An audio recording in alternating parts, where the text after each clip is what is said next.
نحمده ونصلي على رسوله الكريم اما بعد فاعوذ باللہ من الشیطان الرجیم بسم اللہ الرحمن الرحیم۔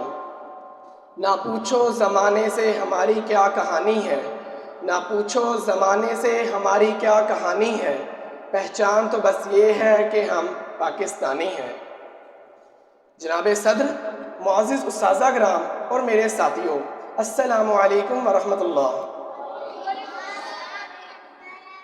آج مجھے جس موضوع پہ تقریر کرنے کا موقع ملا ہے وہ ہے یوم آزادی۔ جناب صدر، آج جس ملک میں ہم زندگی بسر کر رہے ہیں وہ قائد اعظم مولانا شبیر احمد عثمانی اور علامہ اقبال کی محنت اور لگن کی بدولت ہے۔ اگر قائد اعظم نے اس کو نہ بنایا ہوتا، علامہ اقبال نے پاکستان کا خواب نہ دیکھا ہوتا، تو آج ہم بھی انگریزوں کے غلام ہوتے اور ان کے ظلم کا نشانہ بنتے۔